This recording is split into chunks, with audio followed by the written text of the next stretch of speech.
गुप्त क्षीरधार दरिया नगर दक्षिण तटे जन्मी मुई ब्राह्मण घरे जन्म हुई प अक्षर नाम पाइबी आउ जा वर्णित अच्छी ताहा प्रकाश्य कली भविष्य मालिका षष्ठ छंद कली भविष्य मालिका षष्ठ छंद लिखा है। अच्छा आपण बोधे को पोथी पाइछन्ती या टिपी आछन्ती। हां अच्छा तेनु येटा लिखा है ये जो गुप्त क्षीरधार दरिया नगर आमर ए सालेपुर साइड रे गोटा गुप्त क्षीरधार मिली नई अच्छी बुझिला सेठी भी मध्य से भली प्रमाण तमे पाई पारि होइले मु सुनिया को पाइतेली से सत्य कि मिछ भगवान को गोचर जाइना आपण केबे मु जाई नै किंतु से महापुरुष बोली प्रमाण किंतु ये गुप्त क्षीरधार को महापुरुष पूरा प्रकाशित करदेले से गुप्त क्षीरधार ये गुप्त क्षीरधार दरिया नगर पूर्णानंद ना कौन ताका ना से ब्राह्मण का ना अच्छी ताको अछूत बेली अनेक लोक प्रकाश करते तेणु एटी महापुरुष परिष्कार है पूर्णानंद पांडे कि कौन ताका ना से ब्राह्मण लोक ना कोठी से गुप्त क्षीरधार तेणु से जगह से अच्छी ब्राह्मण घरे जन्म प अक्षर नाम टिके देखे बेटा तेरे दर्शक बंधु हाथ रे लागी बहुत कष्ट रे बाबांकर सिक्रेट पॉकेट बुक तेरे ए देखंतु छोटिया डायरी टे बाबा एथरे जोटी जहा किसी पाइचंती पोथी बा पांडुलिपि तो निजे टिपी आनचंती निजर पॉकेट डायरी रे तेरे एथरे बहुत जिंस लिखा अछि जहा लागुची बहुत जिंस लिखा अछि आ बाबा के साथ कथा बार्ता ले बहुत जिंस बधे सामने के आसीबा तेरे बाबा बिना अनुमति में आपन कहबिनी बाबा जहाँ अनुमति देवे सेटा ही आमे के आपन को देखेबे बाबा नियंत्रण तेणु एठी महापुरुष लीलाकल्प धेर परिष्कार बुझे देते गुप्त क्षीरधार कौन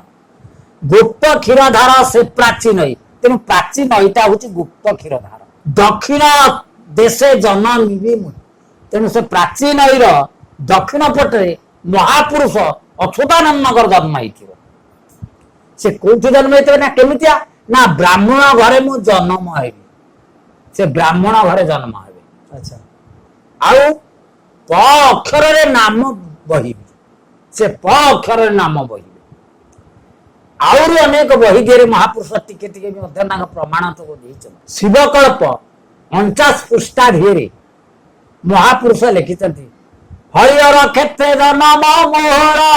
नहिले पड़ी बहुरी नहिले पड़ी बहुरी हरिहर क्षेत्र जन्म मोहरा नहिले पड़ी बहुरी नहिले पड़ी बहुरी आउ अन्न बही प्रमाण देइछन घर में आपने मु खटुथी गृहस्थ भाव मु चारिआड़ बुलुथी अच्छा झुलामणा पके एक कथा अन्न बही रे शास्त्र प्रमाण कर तेणु से गुप्त क्षीरधार जे प्राचीन दक्षिण तटरे हरिहर क्षेत्र थी घरणी आपणे ब्राह्मण परिवार रे महापुरुष अच्युतानंद जन्म ग्रहण करते आद्य अक्षर थी प तो प्रथम थर यूट्यूब इतिहास रे बाबा खोलिले सब बड़ रहस्य कहले जहा मालिका प्रमाण दउची महापुरुष लिखित मालिका प्रमाण दउची आद्य अक्षर हेतु प महापुरुष श्री अच्युतानंद जन्म लेथिबे प्राचीन नदी कूल रे तेबे दर्शक बंधु खोजिबा तो बहुत कष्ट तेबे यदि आपण भी से एरिया रे बिलोंग्स करचंती बा आपण भी आपण रिसर्च जारी रखिचंती आउ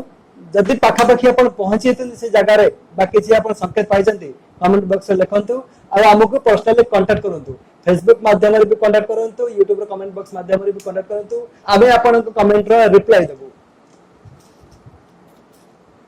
दवा कहंतु आपण तो एते माने बहुत बड़ रहस्य आज उन्मोचन कले ज्ञान तो गोटे समुद्र समुद्र ब्रह्मा गोटे कमंडलू आनिथिले से कमंडलू 7 कुशवटरे 7 थर छिंची देथिले पृथ्वी पृष्ठ को ये 7 थर जो कुशवटरे छिंची देले पृथ्वी पृष्ठ को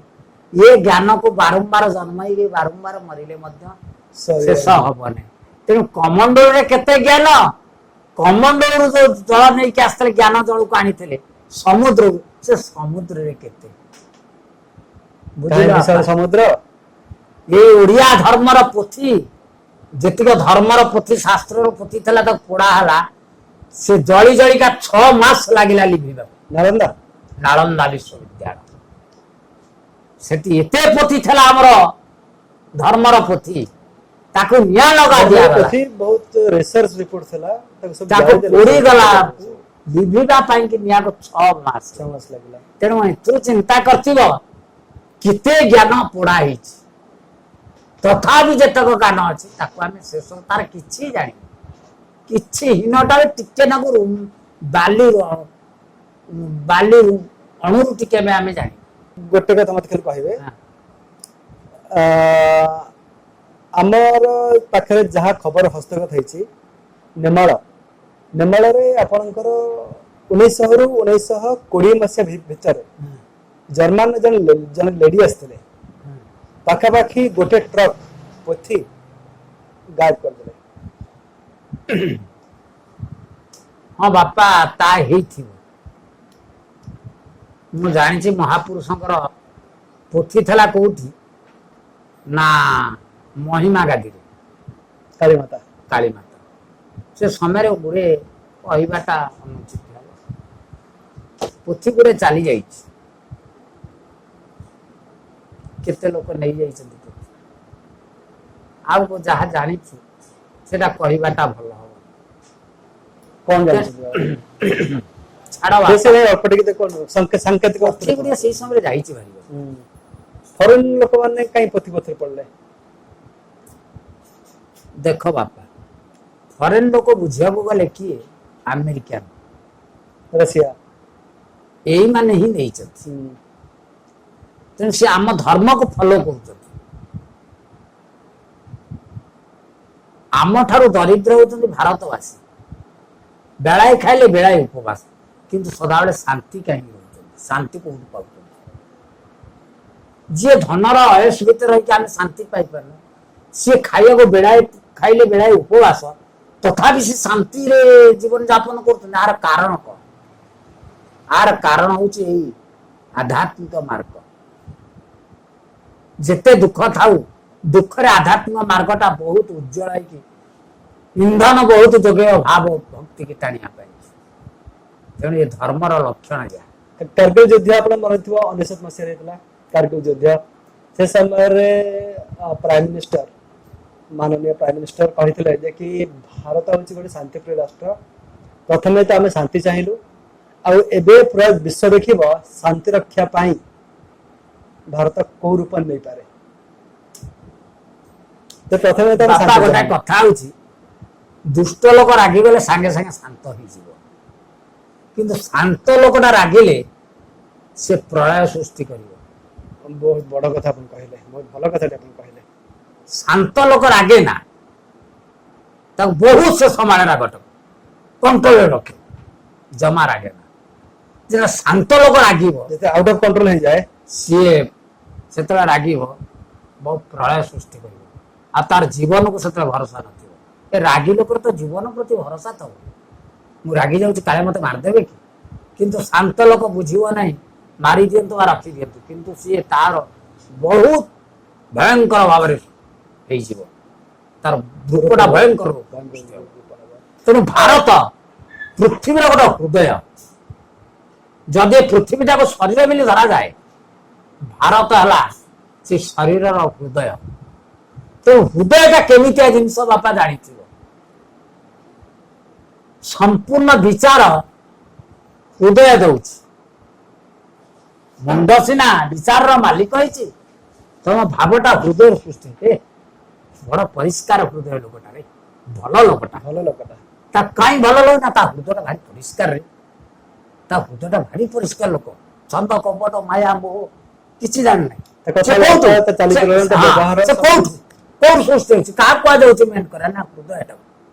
तेणु भारत हूँ पृथ्वी भितर सी गोटे हृदय जो हृदय की शरीर सर्वश्रेष्ठ जिनस जो फुसफुस रही जे कि ए पवन को आतदात करुची हृदय रही ये सब किसी बुझुची हृदय ढेर हृदय को जदि ମାୟା ବିଷୟା ଶରୀର ଭିତରେ ଜୀବ ଅଛି, ଜୀବ ବିଷୟରେ ପଡିଲା। କେମିତି ପଡିଲା ନା ହୃଦୟ ଯୋଗୁ। ହୃଦୟ ତ ଭାବିଲା, ସେ ବିଷୟ ପଛରେ ମଜିଲା, ସେ ମୋହ ପଛରେ ମଜିଲା, ସେ ଧର୍ମ କର୍ମକୁ ସବୁ ଭୁଲିଗଲା। ସତ୍ୟ ଶାନ୍ତି ଦୟା କ୍ଷମା ଆକୁ ସବୁ ଭୁଲିଗଲା, କିନ୍ତୁ ତାକୁ ବିଷୟ ଘାଣ୍ଟିଲା। ସେ କଣ ଜାଣିବ? ହୀନ ଜୀବ ହେଇଗଲା। ଠିକ ସେ ହୀନ ଜୀବ ହେଇଗଲା। ବାପା ତୁମ ସେଟା କୋଉ ସୃଷ୍ଟି ହଉଛି ନା ହୃଦୟରୁ। ତୁମ ସେମିତି ଭାରତ ଗୋଟେ ପୃଥିବୀର ହୃଦୟ। ପୃଥିବୀ କି ଯଦି ଶରୀର ବୋଲି ଧରାଯାଏ, ଏ ଶରୀର ଭିତରେ ଭାରତ ହଉଛି ଗୋଟେ ହୃଦୟ। ବଢିଆ କଥା ଆପଣ କହିଲେ। ତେବେ ଆମ ପୂର୍ବ ପ୍ରସଙ୍ଗକୁ ଆମେ ଫେରି ଆସିବା। ଗୋଟି ବାକ୍ୟରେ ହେଲା ବଳରାମ ଦାସ। ହଁ ସିଏ କୋଉ ଜନ୍ମ ନେଇଥିବେ? ଆପଣ ପ୍ରଥମେ କହିଲେ ଯଶୋବନ୍ତ ଦାସଙ୍କ ବିଷୟରେ, ତାପରେ କହିଲେ ଜଗନ୍ନାଥ ଦାସଙ୍କ ବିଷୟରେ, ତାପରେ କହିଲେ ଶିଶୁ ଅନନ୍ତଙ୍କ ବିଷୟରେ, ତାପରେ କହିଲେ ଶ୍ରୀ ଅଚ୍ୟୁତଙ୍କ ବିଷୟରେ। ଗୋଟେ ବାକ୍ୟରେ ହେଲା ସେଟା ହଉଛି ବଳରାମ ଦାସ। କୁଣ୍ଡିନଗର ଦଣ୍ଡ କାୱରଣ୍ୟ, କୁଣ୍ଡିନଗର ଦଣ୍ଡ କାୱରଣ୍ୟ, ଜୟୀ ଗୁପ୍ତ ବରାହ ଯଜ୍ଞ ସ୍ଥାନ, ଜୟୀ ଗୁପ୍ତ ବରାହ ଯଜ୍ଞ ସ୍ଥାନ, ବଳରାମ ଦାସ ଜନମ ହେବ, ବଳରାମ ଦାସ ଜନମ ହେବ, ଶୋଭା ଦେଇ ମାତା ଗର୍ଭୁ ଜନ୍ମିବ, ଶୋଭା ଦେଇ ମାତା ଗର୍ଭୁ ଜନ୍ମିବ, ବାଳୁତ କାଳେ ପିତା ମାତା ନାଶ, ବାଳୁତ କାଳେ ପିତା ମାତା ନାଶ, ପର ଆଶାରେ ବଞ୍ଚିବ ଦିବସ, ପର ଆଶାରେ ବଞ୍ଚିବ ଦିବସ, ବ ଅକ୍ଷରରେ ନାମ ହୋଇବ, ବ ଅକ୍ଷରରେ ନାମ ହୋଇବ, ପଦ ପଦାବଳି